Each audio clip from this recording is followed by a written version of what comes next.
नमस्ते, मैं उज्ज्वला महाराष्ट्र पूना से। आज हम गर्मियों में मल्चिंग के लिए कौन कौन सी चीज़ों का इस्तेमाल कर सकते हैं और वो भी बिल्कुल मुफ्त में, क्योंकि ये घर के ही वेस्ट से मिलती है हमें। इसके बारे में बात करने वाले हैं। देखिए, अभी तो इतनी गर्मी नहीं है कि अभी से हम मल्चिंग कर सकें, मगर अप्रैल मई और जून में पूना में तो 45 डिग्री से भी ज़्यादा तापमान चला जाता है और तब मल्चिंग करनी ज़रूरी पड़ जाती है। उसके लिए हमें अभी से तैयारी करनी पड़ेगी। वो सब सामान हमें इकट्ठा करना पड़ेगा जिससे हम मल्चिंग करने वाले हैं। सबसे पहले हम बात करते हैं मल्चिंग की आवश्यकता होती क्यों है। देखिए, वैसे तो ज़मीन में लगे हुए पौधे को मल्चिंग की खास ज़रूरत नहीं होती है, मगर हम बालकनी में, छत पर जो भी गमले में पौधे लगाते हैं उन्हें मल्चिंग की ज़रूरत होती है। मिट्टी के गमले में या फिर सीमेंट के गमले में मल्चिंग नहीं की तो भी चलेगी, क्योंकि उनमें जो छोटे छोटे छेद होते हैं उनसे हवा का चयन होता है और मिट्टी को ठंडक मिलती रहती है। जैसे हम मिट्टी के बर्तन में पानी रखते हैं और पानी ठंडा होता है, वैसे ही।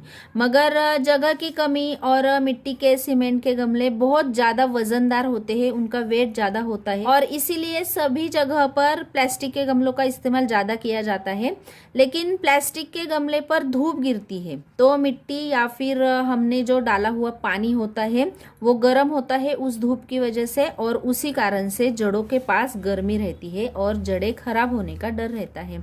और हमें समझ में ही नहीं आता ये क्या हो रहा है। पौधा ऊपर से धीरे धीरे पीला पीला हो जाता है और धीरे धीरे खत्म भी हो जाता है। जो पानी का इवेपोरेशन है वो भी मल्चिंग से उसका रेशो कम हो जाता है, इसीलिए बार बार पानी देने का भी हमारा काम थोड़ा सा कम हो जाता है। मिट्टी के ऊपर सीधे ही सूरज की किरणें नहीं पड़ती है तो मिट्टी के जड़ों के पास भी ठंडक बरकरार रहती है और पानी की सही मात्रा भी गमले में रहती है, इसलिए मल्चिंग करना ज़रूरी हो जाता है। अब कौन कौन सी चीज़ें हम मल्चिंग के लिए इस्तेमाल कर सकते हैं इसके बारे में बात करते हैं। तो हम सबसे पहले ले सकते हैं ये अंडे के छिलके। अंडे के छिलके मल्चिंग के लिए बहुत अच्छे होते हैं। अंडे के छिलकों को अच्छे से धो के सुखा के हम अभी से रख सकते हैं। इनका फाइन पाउडर भी बना सकते हैं या फिर हमने ऐसे हाथ से क्रश किया तो भी चलेगा। और ये जो क्रश होता है उसको हमें ये मिट्टी के ऊपर हमारे पौधे के डाल देना है। ये जो अंडे के छिलके हैं वो तपती धूप में हमारी मिट्टी को सूरज की किरणों से भी बचाएगा और धीरे धीरे डिकम्पोस्ट होके हमारे पौधे को कैल्शियम भी प्रोवाइड करता रहेगा। इससे जो भी हमारे गार्डन में स्लग या स्नेल होंगे उनसे भी ये अंडे के छिलके हमारे पौधे को बचाए रखते हैं। आप इसके ऊपर से भी पानी खाद, जो लिक्विड खाद हम देते हैं, उसको दे सकते हैं। अब आप सोचेंगे अंडे के छिलके तो सर्दियों में हमने डाले थे और उस वक्त मैंने बताया था कि ये हमारी मिट्टी को गर्मी देंगे। गर्मी में डालने से ठंडक कैसे मिलेगी? ठंडी हवा मिट्टी के संपर्क में डायरेक्ट नहीं आती तो मिट्टी की जो अंदरूनी गर्मी है वो बरकरार रहती है और छिलकों की वजह से ठंड से बचाती है। उसी प्रकार गर्मियों में डायरेक्ट सनलाइट मिट्टी के ऊपर नहीं गिरती है और जो पानी की ठंडक रहती है मिट्टी में वो बरकरार रहती है। तो अंडे के छिलके दोनों सीजन में हम मल्चिंग के लिए डाल सकते हैं। हमारी मिट्टी को ये अंडे के छिलके बाहरी वातावरण से संरक्षण तो देता ही है, साथ साथ में ये डिकम्पोस्ट होके कैल्शियम भी देता रहता है। अभी से अंडे के छिलके अच्छे से धोकर इकट्ठा करेंगे तो अप्रैल मई में ज़्यादा मात्रा में इकट्ठा होंगे और हम इनका इस्तेमाल कर सकते हैं। इन्हें धोना बहुत ज़रूरी है, क्योंकि अगर अंडे का लिक्विड उसमें होगा तो उसकी लेयर बन जाती है पतली सी, मगर जैसे ही पानी के संपर्क में आता है तो वो फंगस पैदा कर देती है। वैसे छिलकों का फायदे की जगह पे नुकसान होता है, तो अंडे के छिलकों को धोना बहुत ज़रूरी है। मल्चिंग के लिए इस्तेमाल करने वाली हम दूसरी चीज़ लेंगे, वो है नारियल के छिलके। इन नारियल के छिलकों का आप मल्चिंग के लिए इस्तेमाल कर सकते हैं। इनको आप सूखा भी इस्तेमाल कर सकते हैं या गीला करके भी इस्तेमाल कर सकते हैं। सूखा डालने पर आप इस पे ऐसे मिट्टी में सिर्फ ऊपर रख दीजिएगा और जब भी आप पानी डालोगे या फिर लिक्विड खाद डालोगे तो इनको हमें हटाना है। हटा के इसमें पानी डाला, लिक्विड खाद डाला और फिर ऊपर से ये फिर से रख देंगे। तो ये तो थोड़ा सा हेक्टिक काम है। अगर आपको ये पसंद है तो आप ऐसे भी इसका इस्तेमाल कर सकते हैं, मगर आप गीला करके इसका इस्तेमाल करना चाहते हैं तो थोड़ी सी सावधानियां बरतनी पड़ेगी। गीला करके डालने से ये बार बार निकालना डालना ये थोड़ा सा काम हमारा बच जाएगा, लेकिन गीला करने से पहले हमें 7 से 8 लीटर पानी में 2 चम्मच साफ पाउडर डालनी है और उस पानी में इन छिलकों को 7 से 8 घंटे तक हमें भिगो के रखना है। या फिर आप ऐसा नहीं कर सकते, आपके पास साफ पाउडर नहीं है तो उबलता हुआ पानी लीजिए और कम से कम 2-3 घंटे तक इन छिलकों को उस उबलते हुए पानी में भिगो के रखिए। ये दोनों में से एक चीज करना बहुत जरूरी है, ताकि इसमें अगर कोई जीव जंतु हो छोटे से तो वो मर जाए, और इसमें अगर कोई फंगस है तो उस फंगस से हमारे पौधे की जड़ों को कोई नुकसान न हो सके। हमारी तीसरी चीज है ये प्याज के और लहसुन के छिलके। ये बहुत ही आसान तरीका है मल्चिंग का। प्याज के लहसुन के छिलके डालने से मिट्टी में ठंडक भी रहेगी और इसकी तेज गंध से कीड़े मकोड़े भी हमारे मिट्टी के पास नहीं आएंगे। साथ साथ में ये दोनों ग्रोथ प्रमोटर भी होते हैं और इनकी विस्तार से जानकारी का मैंने वीडियो बनाया है, कैसे हम लहसुन के छिलके और प्याज के छिलके का लिक्विड फर्टिलाइजर बना सकते हैं और उसका असर क्या होता है वो भी मैंने उस वीडियो में दिखाया है। तो ये मेरा सबसे फेवरेट तरीका है।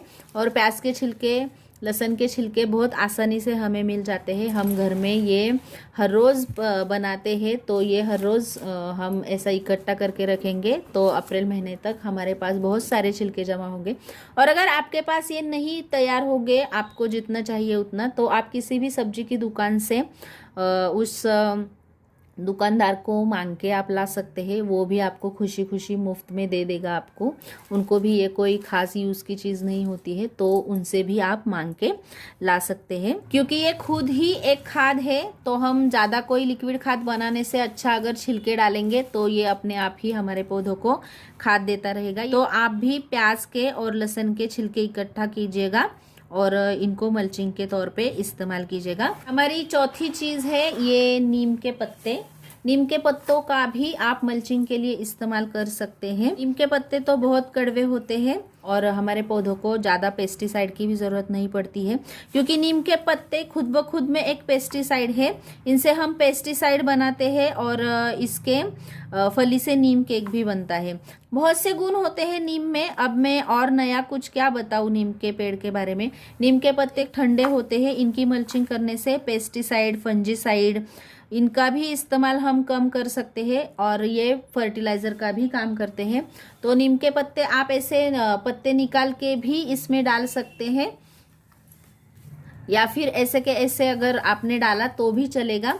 और पत्ते निकाल के ये जो बचता है इसको भी आप इसमें इस्तेमाल कर सकते हैं, या फिर ये आप अपनी कंपोस्ट में भी डाल सकते हैं। इसका भी असर अच्छा होता है। आप इन पत्तों को तोड़ के सुखा के भी मल्चिंग के तौर पे इस्तेमाल कर सकते हैं। ऐसे के ऐसे हरे पत्ते या फिर सूखा के इस्तेमाल किया, दोनों का असर एक जैसा ही होता है। आप मल्चिंग के लिए नीम के पत्ते के साथ साथ नीम खली का भी इस्तेमाल कर सकते हैं। अब ये जो 4 चीजें मैंने बताई है ये आपके घर में ही मिलेगी या फिर घर के आसपास से ही आपको मिल जाएगी। फिर भी अगर आप अप्रैल में ये वीडियो देख रहे हैं और जो मैं आपको बता रही हूँ चीजें वो आपके पास इकट्ठा नहीं हुई है, तो इसके अलावा आप किन चीज़ों का इस्तेमाल कर सकते हैं इसके बारे में अब बात करते हैं।